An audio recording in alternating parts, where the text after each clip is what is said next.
Welcome everyone to another episode of Pod Between Worlds. Today we have a special guest, Star Wars Origins. What's up, we have everyone? what's going on. We got some. We're going to discuss some Origin stuff, and we have a bunch of questions that we'd like to ask. So we're ready to dig right into it. Coming in hot.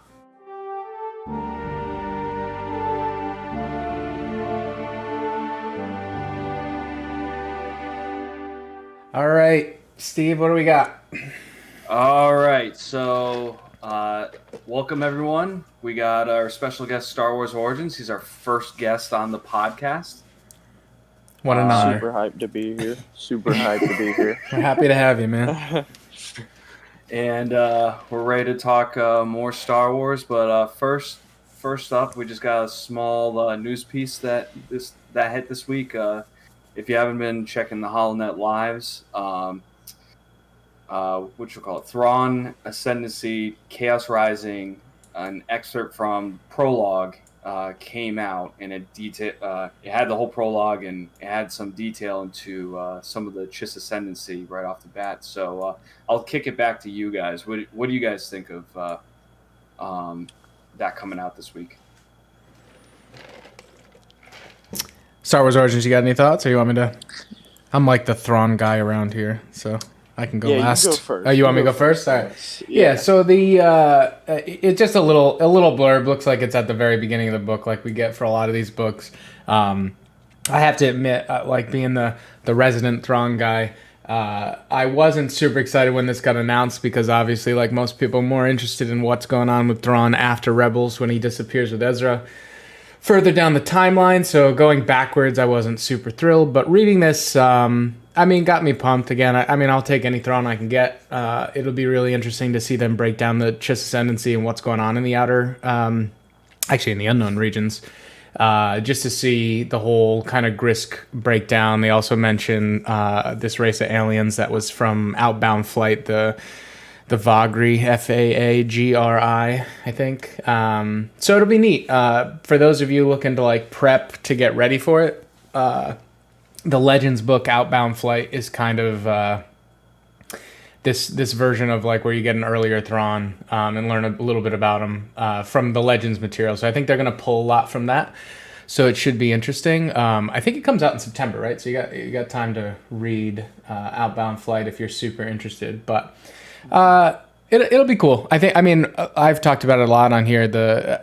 I find the Thrawn kind of through line or canon through line right now the most interesting thing in Star Wars. I kind of hoped it would play a little bit more into the sequel trilogy, and who knows, maybe it'll play into after the sequel trilogy in like 10-15 years when they get back around to it. But it's cool. I'll take any Thrawn I can get. I think he's the best character in new canon right now. So I know we're getting into the High Republic, which will change everything in terms of like what we see. But yeah, I think it'll be good. I mean, Timothy Zahn's he's probably one of the best writers just in terms of like accolades that Star Wars has. So it's always good to get him working on stuff. But it's kind of where I am. I mean, it's only a couple paragraphs, so it's not anything crazy. But What do you think, Origins?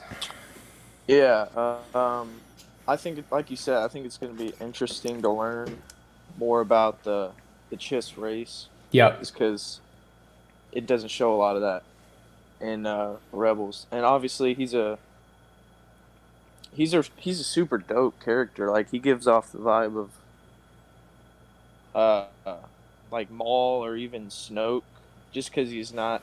We don't know that much about him from Rebels. We know a little bit, but I think it's going to be cool to dive even deeper into that, just because they do that with a lot of characters. They'll wait, and we're patiently waiting for them to go dive deeper into their stories. Right. And I think it's going to be cool to learn more about this guy. And he's obviously looks sick.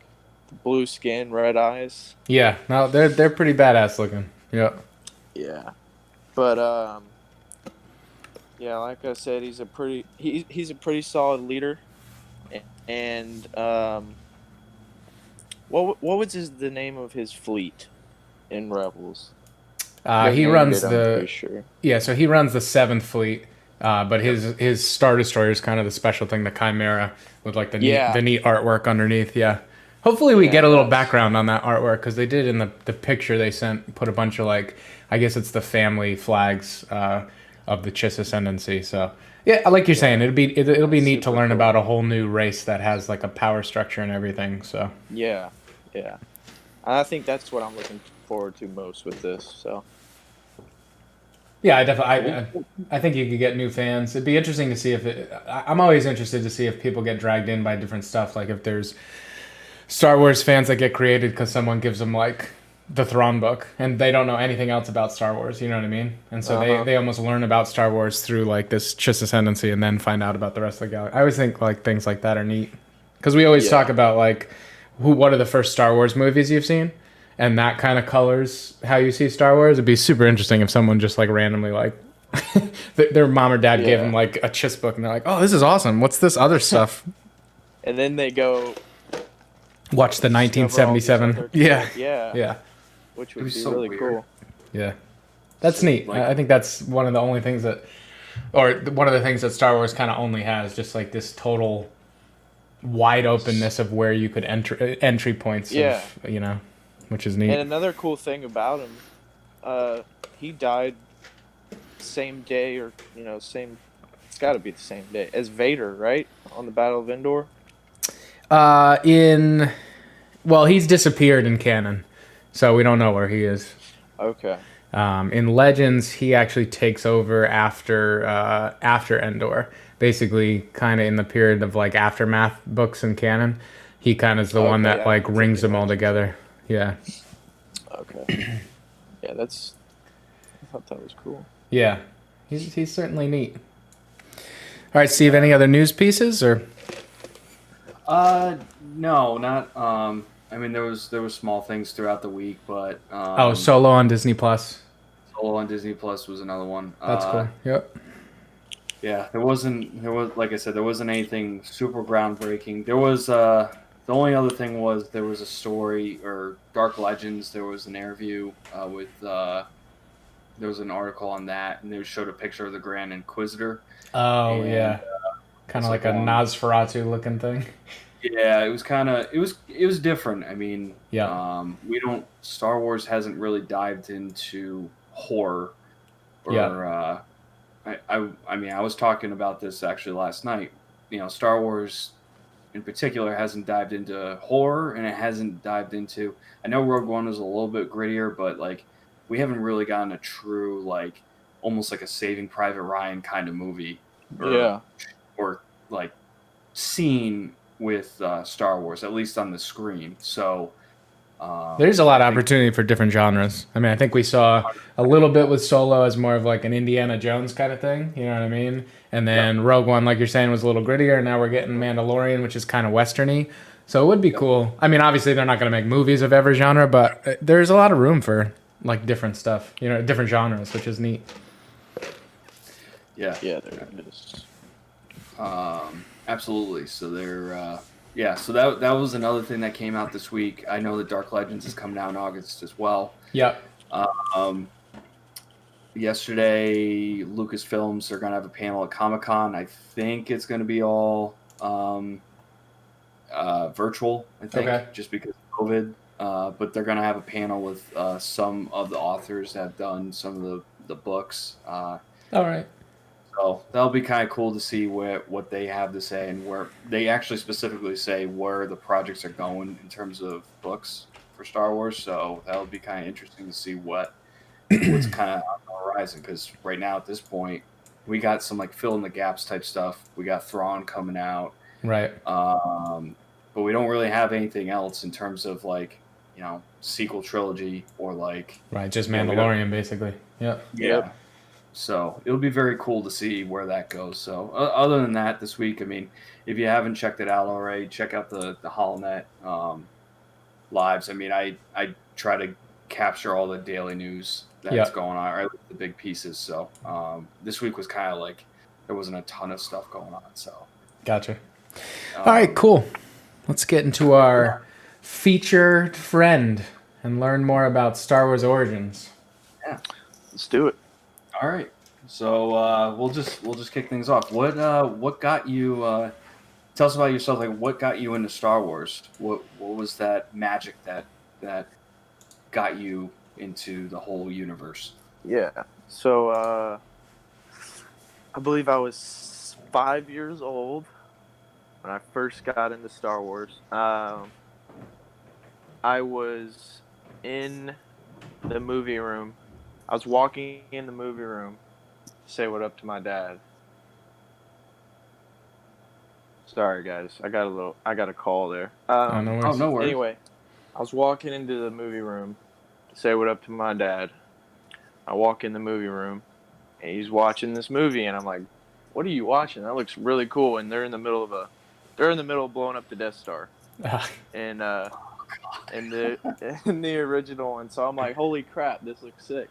So I sit down and start watching it. He's like, "Son, this is Star Wars," and I'm like, all right, let's watch the next one. So we watched all three, I believe.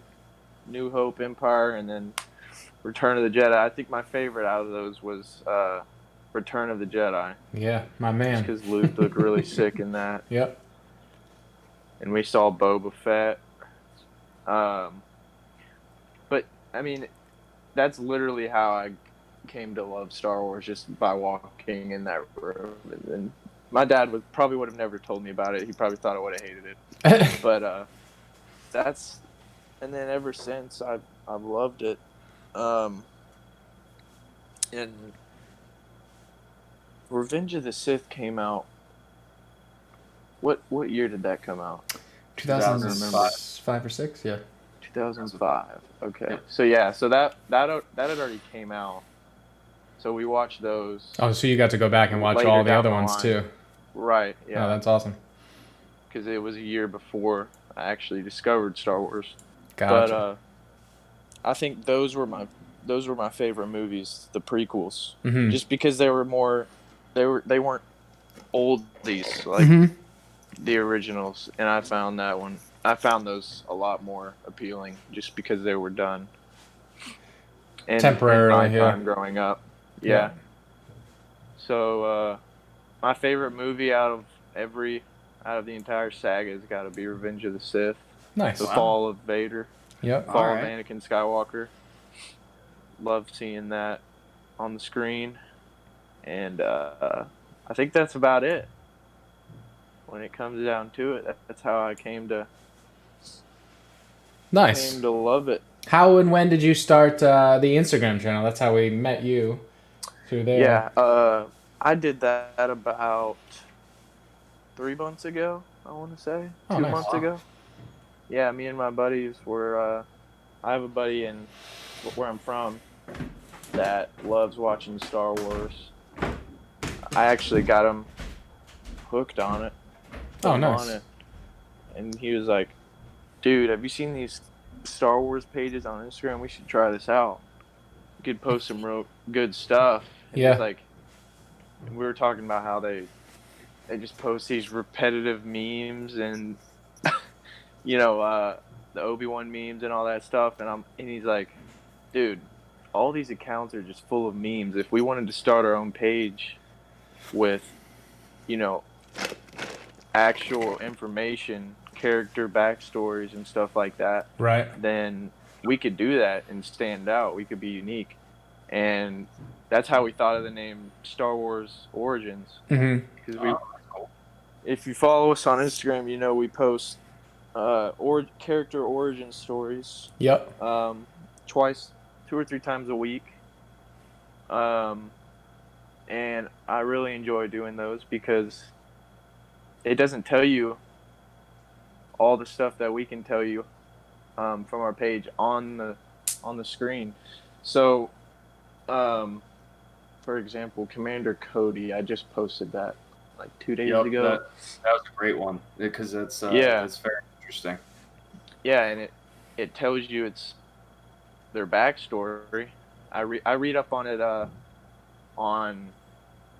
on the internet. Obviously, I don't know every single detail about their backstory. Right. But it's impossible. I make sure I get it right. Yeah, it is.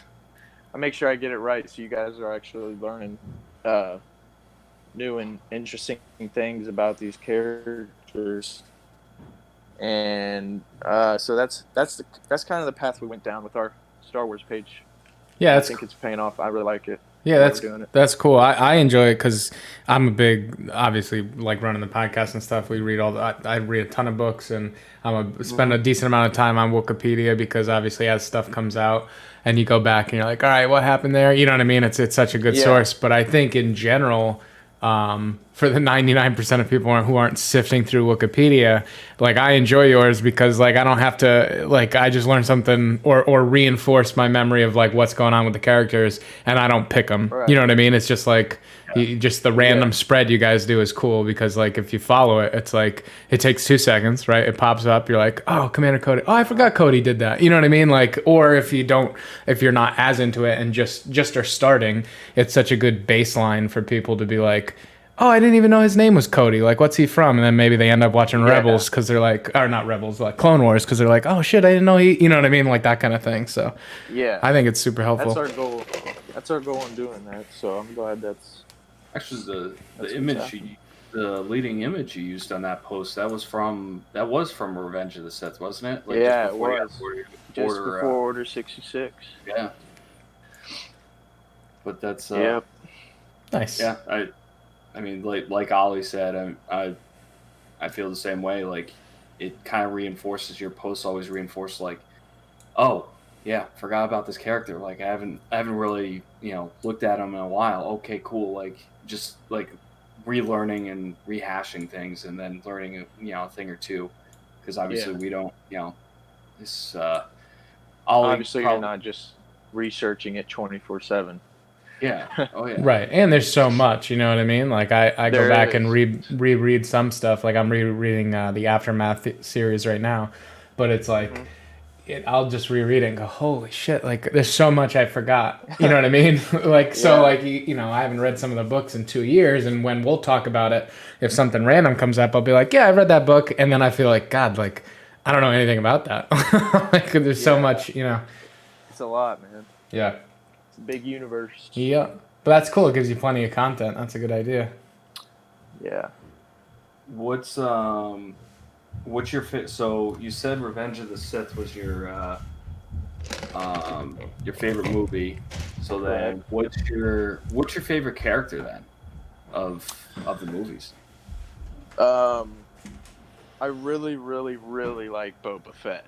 Nice. All right. I really like him.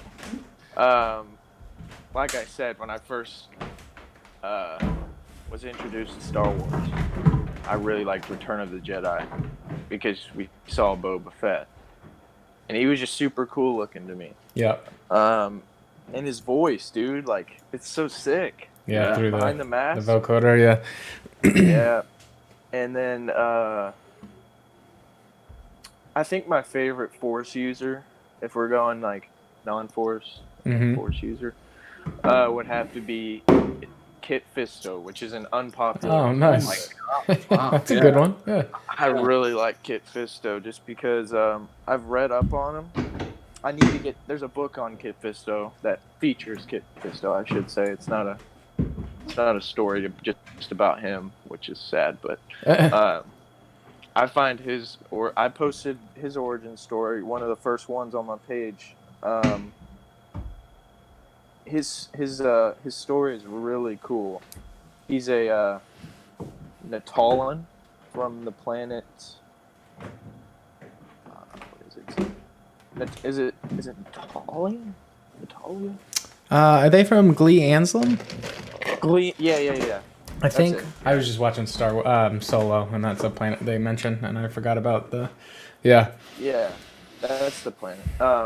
And it's 90% aquatic, and you have no idea how bad I want to see that on the screen. Yeah, that'd be cool. Yeah. But he's really cool looking. He's an aquatic creature, alien, and his lightsaber is just as efficient as it underwater as it is above ground. That's a cool thing, yeah. Freaking, which is sick. See, I didn't even know that. Yeah, it's just as efficient underwater as it is above ground. And then his fight scenes in Clone Wars against Grievous, that's my favorite one.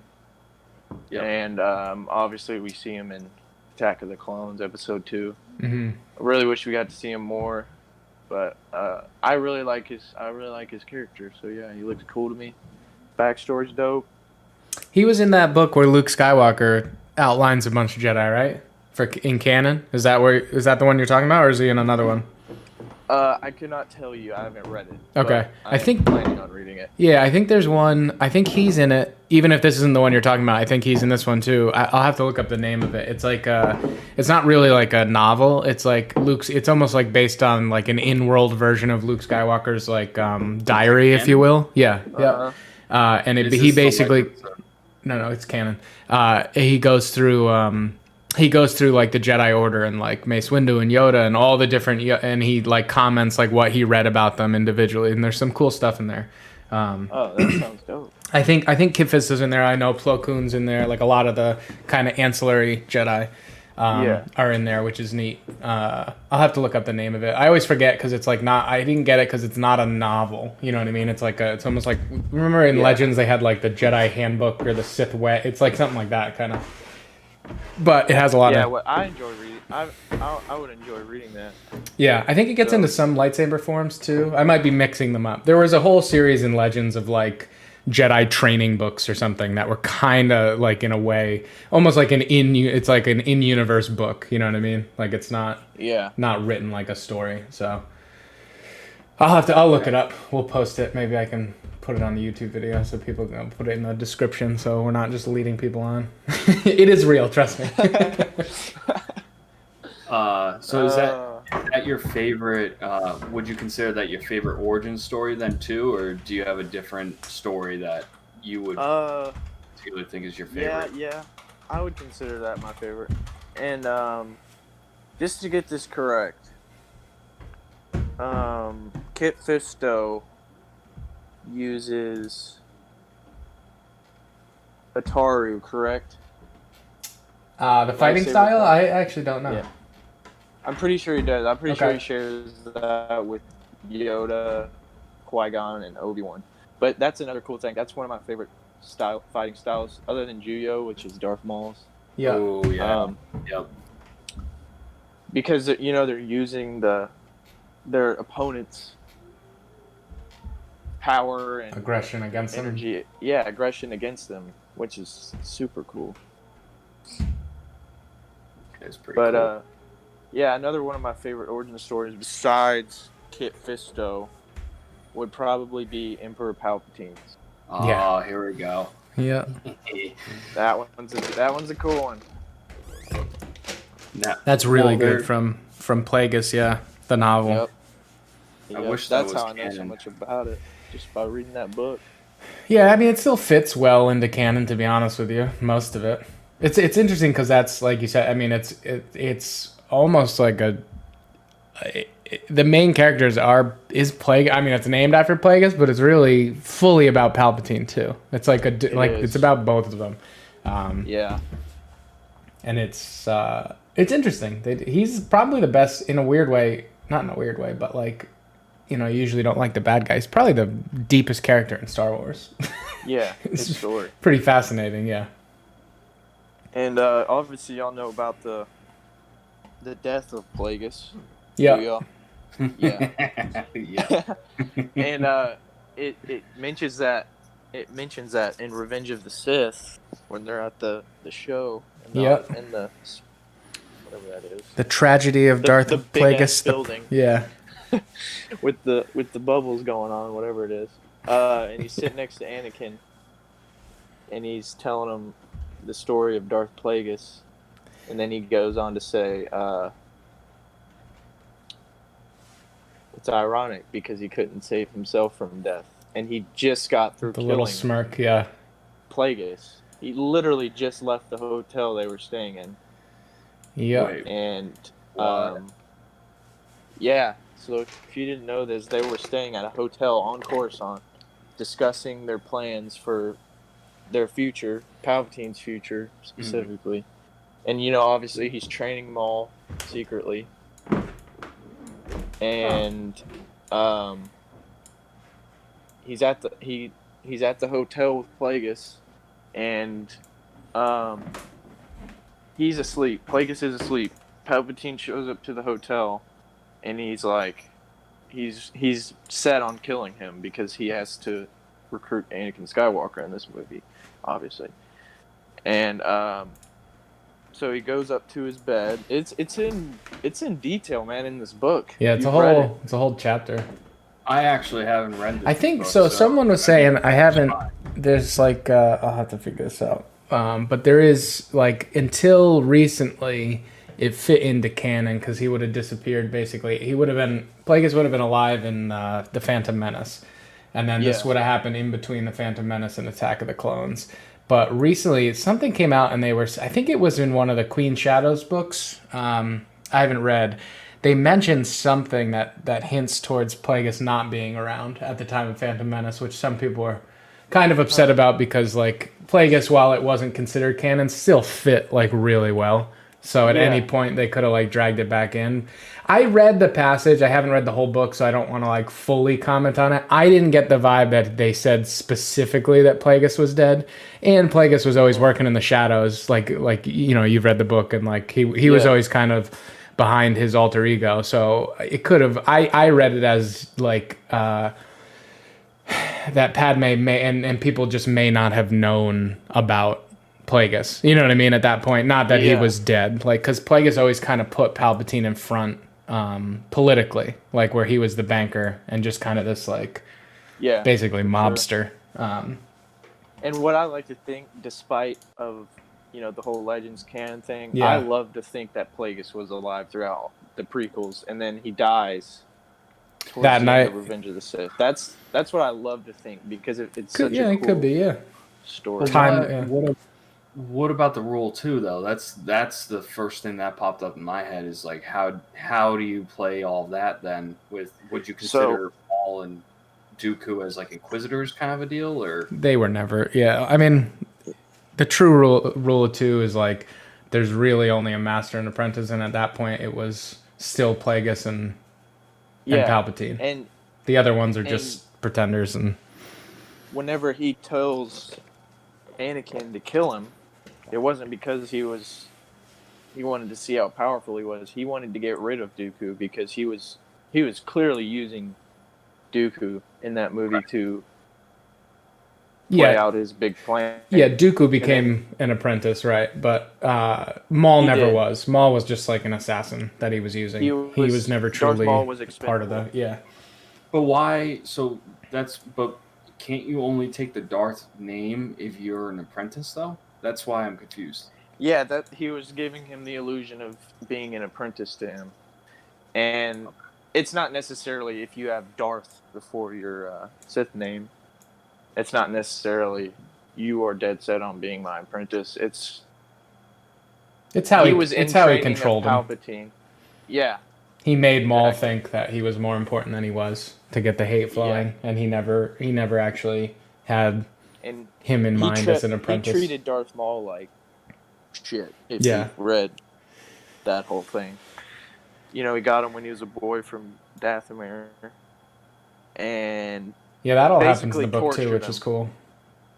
Yeah, I mean, he tortured him, showed him what the dark side is about. Literally, he made him like touch a rock on what's the Sith planet? I forget. What is it? Moraban or Korriban? I think it's Moraban in canon. Yeah. So he took him to that planet, made him touch some sacred rock, and he saw just how evil the Sith were, and he was like, I don't want any part of this. And then Palpatine continues to force shock him, and Darth Maul immediately bought in, and then he got angry, started killing Jedi, because he saw what the Jedi, he also saw what the bad side of the Jedi, causing him to want to kill them. Yeah, he just warped Maul's mind. But I mean, it was before the Inquisitors, but it's easier probably to think of it as like an Inquisitor. Any apprentice took underlings just in case if they were able to kill their master, they'd have someone. The Rule 2 is not like a it's a theory that they are using to follow so that like the Brotherhood doesn't come back, like if you read the Bane series, but it's not like no apprentice ever tried to train someone. You know what I mean? Like it's not some, I'm trying to think of, like it's not a hard and fast, it doesn't like mean there can't be 3 dark side users. It just means that in general they try to stick to 2 so that there's only 2 with the power, and it's not this whole cult thing that like the whole point was like that a bunch of weaker, they were saying that the Sith got weaker over time because basically what it was supposed to be is the apprentice was only supposed to kill the master when the apprentice could beat the master, therefore proving that the apprentice was stronger and therefore making the dark side stronger because now the strongest survives. Whereas when they built up this huge, it was called the Brotherhood, what was actually happening is the masters were getting taken down by like 4 or 5 apprentices. So those 4 or 5 apprentices were weaker than the master. So when they took over, the dark side wasn't getting stronger. You know what I mean? Yeah, that's basically which is really cool. Idea behind it. Yeah, it's just keeping it from. So I did find that book. If you want to, I'm just gonna say it, but it's called Star Wars: The Secrets of the Jedi, and it's like Luke detailing a bunch of stuff. It's on the cover. There's like Shakti, Anakin, Qui-Gon. Oh, that's really cool. Yeah, there's your boy Kit Fisto. There's my boy. Yeah, Luminara and Unduli. So there's like a bunch of the Jedi from the Council. Like he goes into detail on them and like kind of what he learned about them. Of the Jedi. All right. Yeah, it's pretty cool. I might go order that. I got a website that you can order those on for pretty cheap. Oh, nice. It's a Star Wars fandom website. Oh, cool. Okay. Yeah. So we're getting there, but I know Steve and I were interested. What are you most looking forward to going forward in Star Wars? Like, what's your favorite kind of ongoing storyline, or kind of what you're looking forward to? I'm honestly looking forward to the High Republic. Oh, nice. Okay, just because I'm ready to see where Star Wars is going. Yeah, something new. It's not more of the like hype. It's just like I'm ready to see what they're going to do with Star Wars, basically. Couldn't agree more. And I really hope it's good, which I think it will be. I mean, it takes place years before Phantom Menace, does it not? Yep, 200 years. Yep. Yeah. Or roughly, yeah. So that'll be really cool. You get to see if they do it right. Yeah, that'll be neat too. And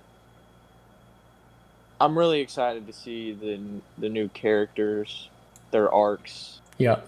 And how they could play a role in the prequels. Yeah, certainly setting it up. Yep. The originals. Yeah. So that'll be really cool. Yeah, that's neat. Have you been big into The Mandalorian too? With your Boba Fett love? Yeah. Yeah.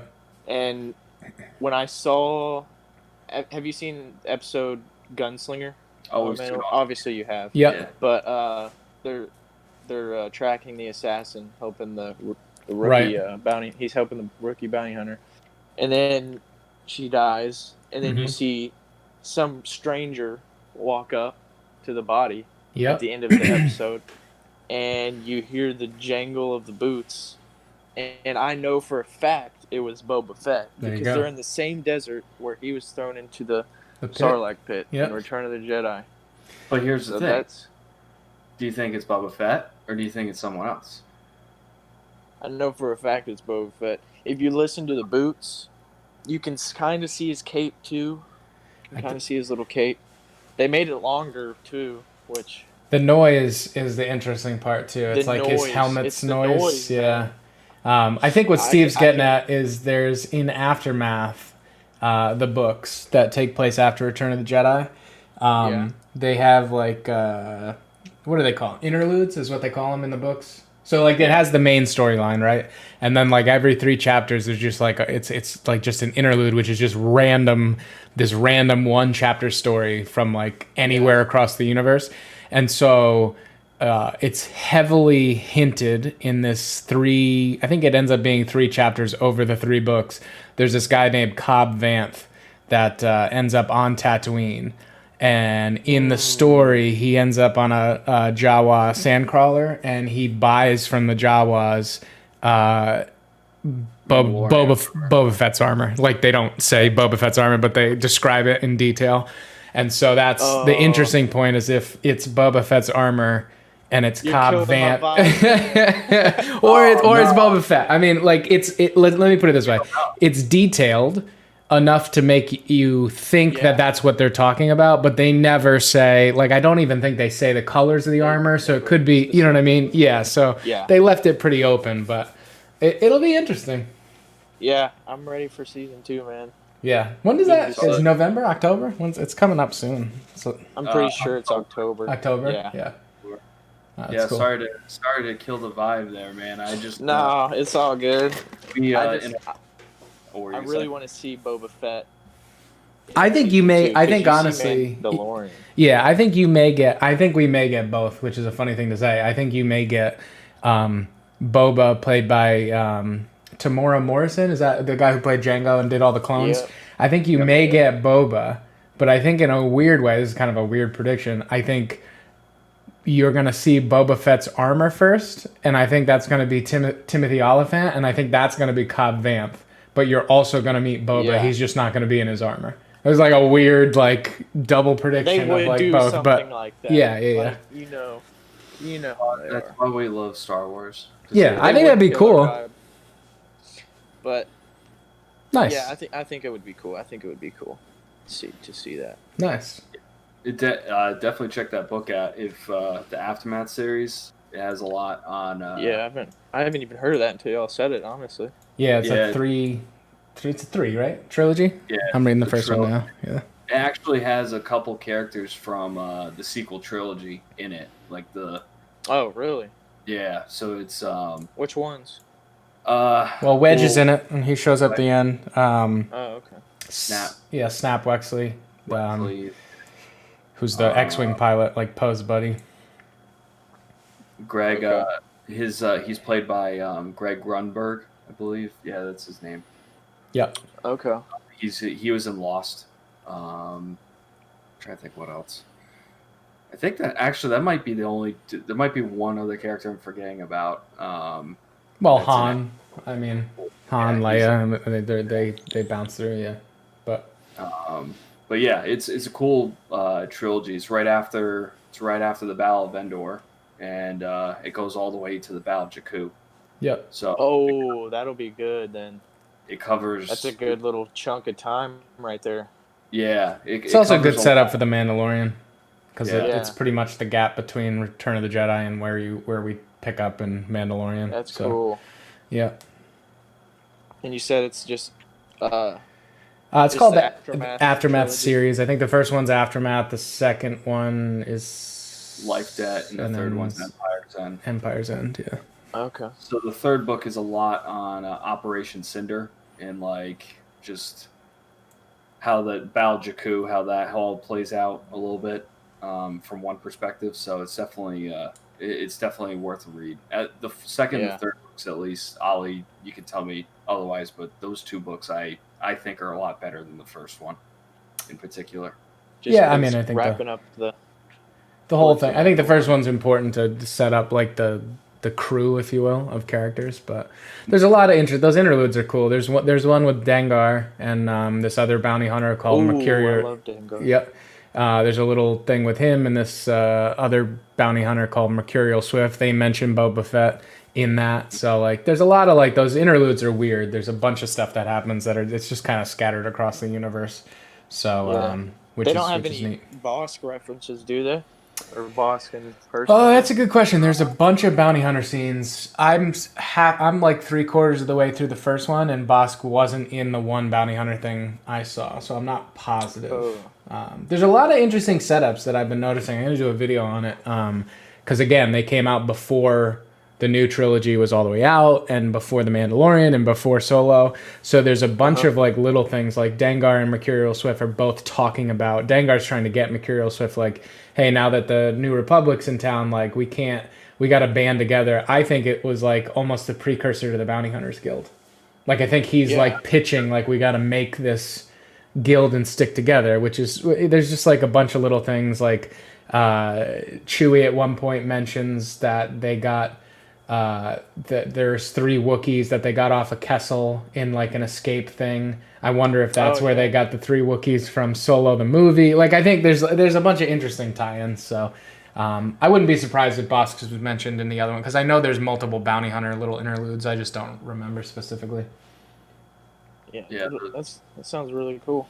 Yeah, the first book can be. Some people were they thought the first book was a little bit weird with like the pace and like how things go, but definitely just read through it. It's like Ollie was saying, it's a lot of just setup, a lot of essentially what Star Wars is, world building. Mm-hmm. It's pretty much what it does. But some people were kind of like, oh, the first book's kind of weird, but the second and the third book then obviously make up for that. It's awesome trilogy. One of the first ones I read. So yeah, I'm probably gonna read those. Cool. Cool. That's all I got, man. That was a good recap. Should we ask about the? Oh, we still got the sequel trilogy. We forgot to ask him about that. Oh yeah. Yeah. All right. So what would you have to tell you guys? My phone is running low on battery. Oh boy. So I may not be able to use battery or headphones. All right. Well, let's just. We have a good 42 minutes. You want to just give us your thoughts on like the sequel trilogy, like being erased kind of rumor that's going on? Yeah.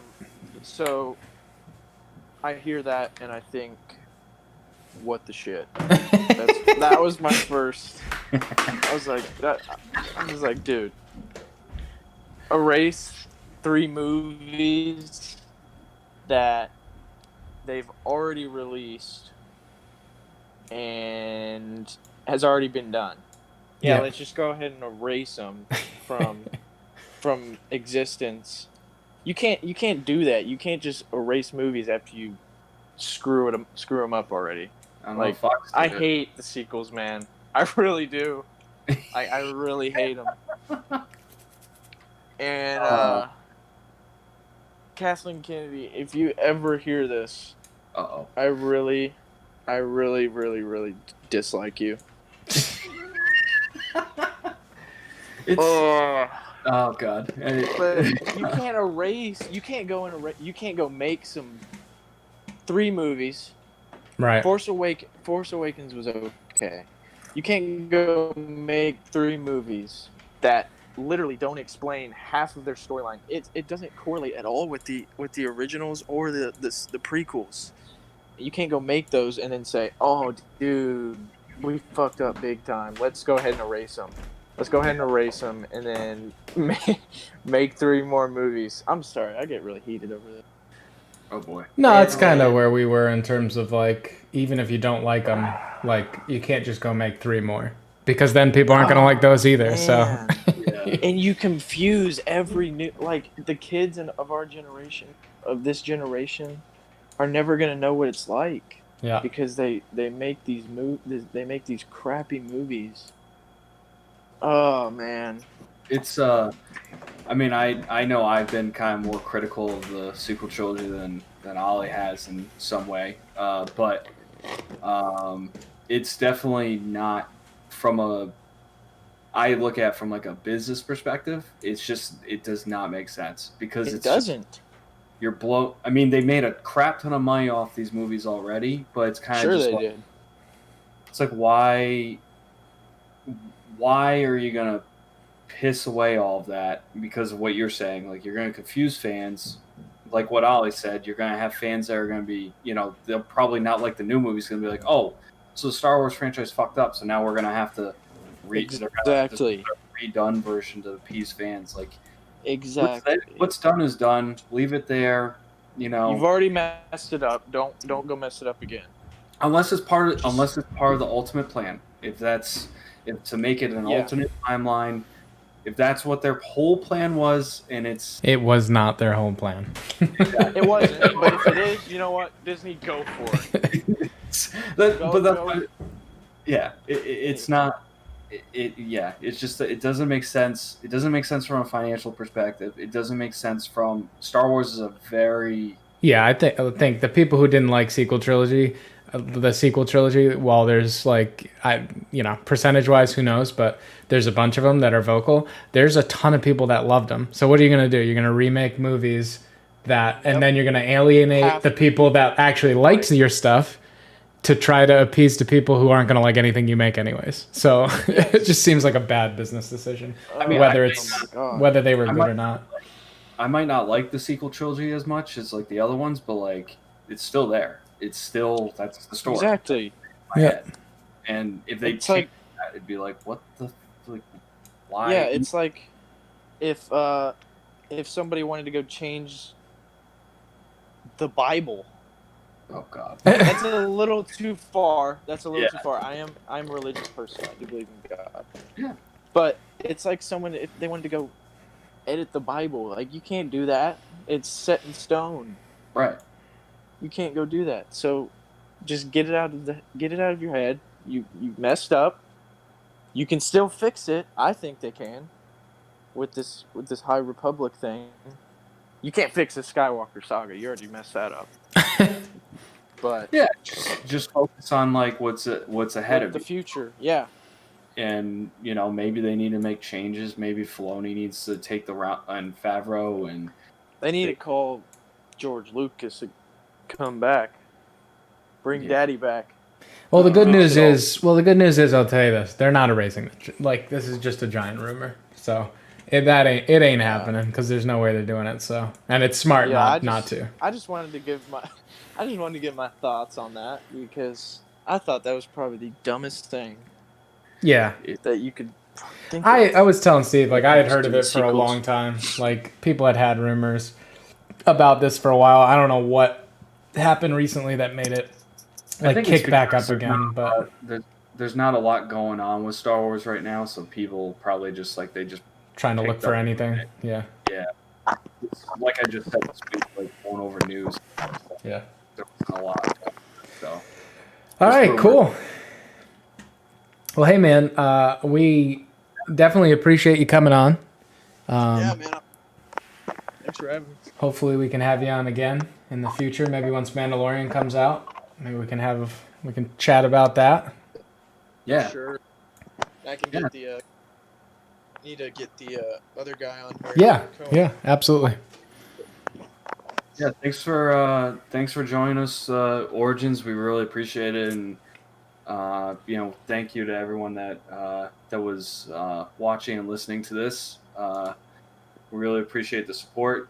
Check out Star Wars Origins on Instagram. Their Instagram is starwars.origins. And you can check out like their most recent posts, like Commander Cody and all their origin stories. Really cool stuff. So make sure to check them out. Appreciate that, guys. Yeah, absolutely. All right, guys. All right. I think that's a wrap. All right. Later. Later.